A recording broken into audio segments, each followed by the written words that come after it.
Next बात करें, यहाँ पर सबसे पहला हम हाइड्रोकार्बन मतलब आपके जो चैप्टर स्टार्ट कर रहे हैं, तो आपके ऑर्गेनिक के अंदर जो पहला चैप्टर स्टार्ट कर रहे हैं वो कौन सा है आपका हेलो अल्केन्स है। कौन सा चैप्टर है आपका हेलो अल्केन्स चैप्टर को क्या कर रहे हैं हम यहाँ पर स्टार्ट कर रहे हैं। हेलो अल्केन्स की अगर बात करें तो यहाँ पर क्या किया जाता है, जब भी कार्बन से एक हाइड्रोजन को हटा करके उसकी जगह क्या लगा दिया जाए, हेलोजन एटम को रिप्लेस कर दिया जाए, तो ये हेलो अल्केन्स के नाम से जाना जाएगा। सबसे पहले बात करें किसी भी चैप्टर को पढ़ने के लिए आपको किन किन बातों का ध्यान रखना पड़ता है। सबसे पहले आपको उसकी एमओपीज को फोकस करना होता है, मेथड ऑफ प्रिपरेशन, उसके बाद उसके फिजिकल प्रॉपर्टी के ऊपर फोकस करना होता है, और फिजिकल प्रॉपर्टी पढ़ने के बाद आपको उसकी केमिकल प्रॉपर्टी को क्या करना पड़ता है, स्टडी करना पड़ता है। सबसे पहले बात करें कि हेलो अल्केन्स को प्रिपेयर कैसे कर सकते हैं, तो आप अल्कोहल से इसे बना सकते हो, अल्कीन से बना सकते हो, अल्कीन के ऊपर इलेक्ट्रोफिलिक एडिशन रिएक्शन बना सकते हो, हेलोजन डिस्प्लेसमेंट मेथड जिसमें फ्रिंकल्स्टन रिएक्शन, स्वार्ट्ज रिएक्शन का यूज कर सकते हो, हुंस-डिकर रिएक्शंस का आप यहां पर यूज कर सकते हो। इसी में डाइहैलाइड में जेम डाइहैलाइड और विसिनल डाइहैलाइड भी क्या कर सकते हो, बना सकते हो। बात करें अगर हम सबसे पहले अल्कोहल के ऊपर बात करें, तो अल्कोहल के ऊपर जब हम क्या करेंगे,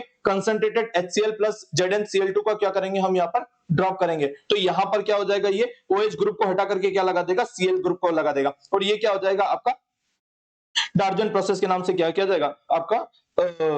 जाना जाएगा, है ना। सॉरी, लुकास टेस्ट के नाम से इसे क्या किया जाएगा, जाना जाएगा। इसी में अगर हम PCl3 से अटैक करा देंगे तो यहां पर क्या हो जाएगा, अल्काइल क्लोराइड बन जाएगा। PCl5 से करा देंगे तब भी अल्काइल क्लोराइड बन जाएगा, और आपके डार्जन प्रोसेस मतलब कि pyridine प्लस SOCl2 से डाल देंगे तब भी क्या हो जाएगा, आपका अल्काइल क्लोराइड बन जाएगा। सिर्फ इसमें ध्यान रखना है, जब PCl3 से डालेंगे तो H3PO3 बाय प्रोडक्ट बनेगा, जब PCl5 से करेंगे तो POCl3 plus HCl by product बनेगा, और जब आप आपके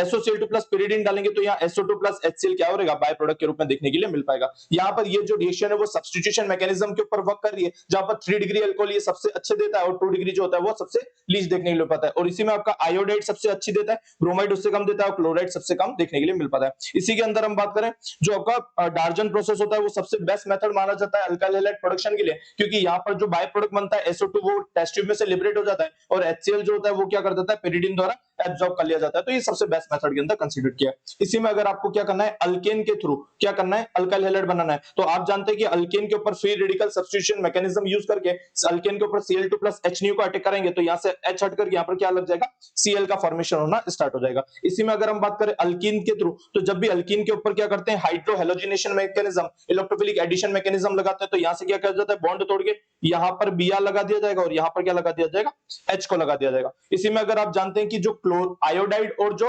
आपका फ्लोराइड है वो इजीली प्रिपेयर्ड नहीं किया जा सकता, तो इनको प्रिपेयर करने के लिए अल्काइल हैलाइड से ही क्या किया जाता है, अल्काइल हैलाइड प्रिपेयर किया जाता है। तो फ्रिंकल्सन रिएक्शन का यूज करेंगे तो यहाँ पर अल्काइल आयोडाइड का फॉर्मेशन हो जाएगा, जबकि अगर स्वार्ट्ज रिएक्शंस की बात करें तो यहाँ पर क्या हो जाएगा, अल्काइल फ्लोराइड का क्या हो जाएगा, फॉर्मेशन होना स्टार्ट हो जाएगा। इसी में अगर हम बात करें हुंस-डिकर रिएक्शंस की अगर हम बात करें, तो हुंस-डिकर रिएक्शंस के अंदर क्या किया जाता है, यहाँ पर सिल्वर सॉल्ट को एसिड का यूज किया जाता है, जिसके ऊपर Br2 प्लस CCl4 डालेंगे तो अल्काइल ब्रोमाइड बन जाएगा, और ये डीकार्बोक्सिलेशन रिएक्शन के नाम से जानी जाएगी, क्योंकि इस रिएक्शन में CO2 क्या किया जाता है, बाहर की तरफ निकाला जाता है। इसी में अगर हम बात करें डाइहैलाइड की प्रिपरेशंस की अगर हम बात करें, तो डाइहैलाइड में हम जेमिनल डाइहैलाइड के ऊपर डालेंगे, तो जब भी हम क्या करेंगे, एल्डिहाइड के ऊपर क्या करेंगे, PCl5 का अटैक करेंगे, तो एल्डिहाइड के ऊपर जब भी PCl5 का अटैक करेंगे तो PCl5 जो होता है ये रहता है POCl3, ये PCl लग जाएगा, और इसके जो दो Cl है, एक Cl यहाँ पर और एक Cl है यहाँ पर, ये दोनों यहाँ से हटा देंगे और ऑक्सीजन ये क्या करेगा, खींच के ले जाएगा, और POCl3 का क्या कर देगा, फॉर्मेशन करना स्टार्ट कर देगा। इसी में अगर हम विसिनल डाइहैलाइड की बात करें, तो जब भी हम ग्लाइकोल के ऊपर क्या करेंगे, PCl5 डालेंगे, तो ये क्या करेगा, OH हटाएगा, उसकी जगह क्या लगा देगा, Cl लगा देगा, तो ये क्या हो जाएगा, विसिनल डाइहैलाइड का फॉर्मेशन करना क्या कर देगा, स्टार्ट कर देगा। इसी तरह से आपकी इथीन के ऊपर Br2 का अटैक करेंगे तो इलेक्ट्रोफिलिक एडिशन मैकेनिज्म से क्या हो जाएगा, आपके विसिनल डाइब्रोमाइड का क्या हो जाएगा, फॉर्मेशन होना स्टार्ट हो जाएगा। बात करें अगली इसकी फिजिकल प्रॉपर्टी की, तो जो हेलो अल्केन्स होती है उनकी क्या क्या फिजिकल प्रॉपर्टी देखने को मिल पाती है। सबसे पहले बॉइलिंग पॉइंट, उसके बाद bond strength, dipole moment, density और सोल्युबिलिटी। बात करते हैं अगर हम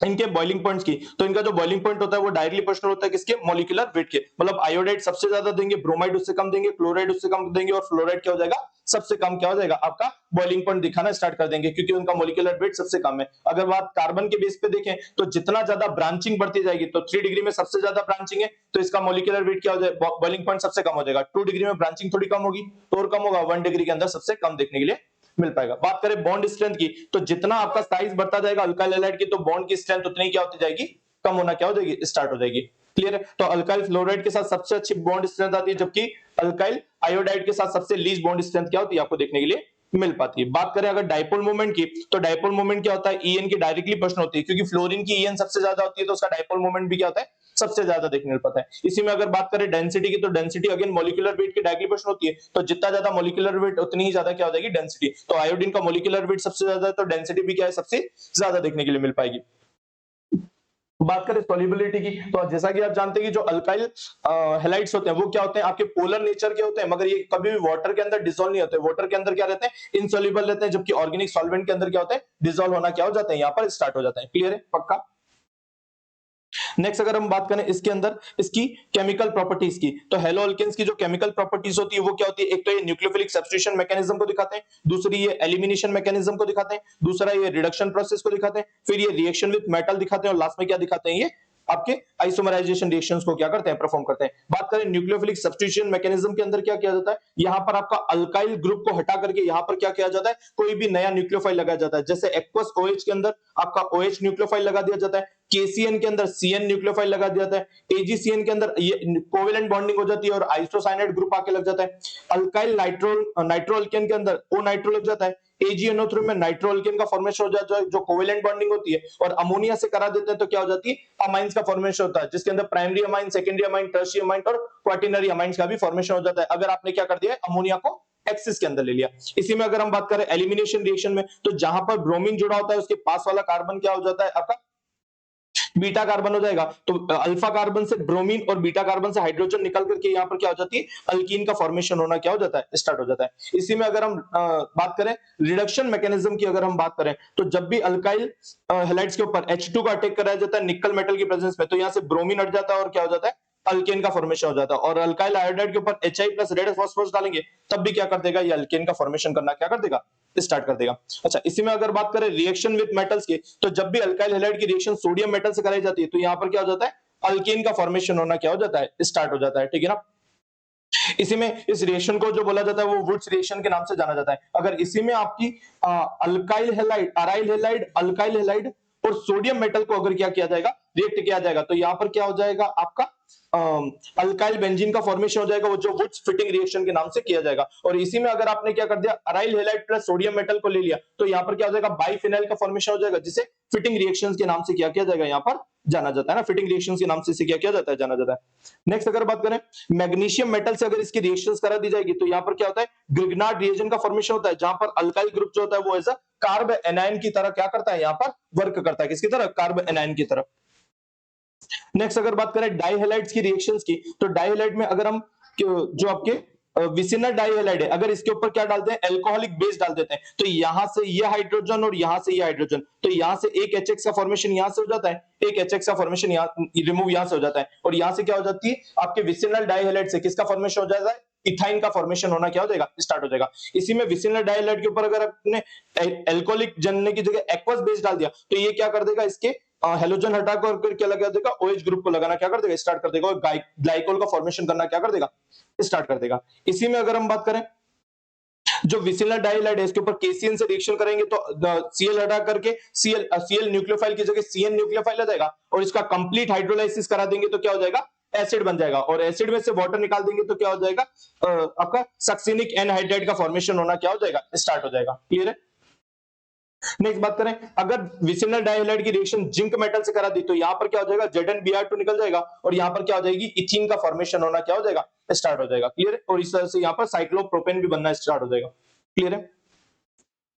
नेक्स्ट बात करें, अगर सबसे पहले आपके अगला जो चैप्टर है वो कौन सा है, आपका अराइल हैलाइड है। कौन सा है आपका, अराइल हैलाइड। तो अराइल हैलाइड की अगर हम बात करें तो ये क्या होता है, जब भी हम क्या करते हैं, बेंजीन रिंग के ऊपर क्या करते हैं, बेंजीन रिंग के ऊपर पहले यहां पर ये बेंजीन है, इस बेंजीन में से क्या करेंगे, एक हाइड्रोजन को हटाएंगे और इसकी जगह क्या करा देंगे, हेलोजन लगा देंगे। तो जब भी बेंजीन रिंग से हाइड्रोजन हटा करके हेलोजन लगाया जाता है तो इसे क्या बोला जाता है, अराइल हैलाइड के नाम से जाना जाता है। सबसे पहले अगर बात करें आपके इसके प्रिपरेशंस की, तो सबसे पहले क्या कर सकते हैं, बेंजीन के ऊपर क्या करा सकते हैं, हेलोजिनेशन मैकेनिज्म करा के करा सकते हैं। उसके बाद फ्री रेडिकल मैकेनिज्म से बनाया जा सकता है, या फिर फ्रॉम डाइओजोनियम सॉल्ट से बनाया जा सकता है, या फिर किससे बनाया जा सकता है, फिनॉल से क्या किया जाता है, इसे प्रिपेयर किया जा सकता है। सबसे पहले अगर बात करें बेंजीन के ऊपर, जब भी Cl2 presence FeCl3 Lewis acid की प्रेजेंस में डालेंगे तो यहां पर क्या हो जाएगा, इलेक्ट्रोफिलिक सब्स्टिट्यूशन मैकेनिज्म में हेलोजिनेशन मैकेनिज्म करके क्या किया जाता है, हाइड्रोजन हटेगा और क्या लग जाएगा, Cl ग्रुप आकर के क्या कर जाएगा, यहां पर अटैक कर लेगा इस बेंजीन रिंग के ऊपर। क्लियर है। इसी में अगर हम बात करें फ्री रेडिकल सब्स्टिट्यूशन मैकेनिज्म की, तो यहां पर क्या हो जाएगा, बेंजीन के ऊपर जो CH3 ग्रुप है, यहां पर ये अल्केन कार्बन हो जाएगा, उसके ऊपर Cl2 की प्रेजेंस में सनलाइट डाली जाएगी, तो हाइड्रोजन हटते जाएंगे, उसकी तरफ क्या हो जाएंगे, हेलोजन ग्रुप क्या होते जाएंगे, यहां पर अटैक करना स्टार्ट कर देंगे। इसी में अगर हम बात करें डाइएजोनियम सॉल्ट की, तो जब भी हम क्या करते हैं, एनिलीन के ऊपर, बेंजीन रिंग के ऊपर अगर हम क्या लगाते हैं, यहां पर आपका, अगर हमने क्या कर दिया है, बेंजीन रिंग के ऊपर क्या कर दिया है, NH2 ग्रुप लगा दिया है, और इसके ऊपर क्या डाल दिया है, NaNO2,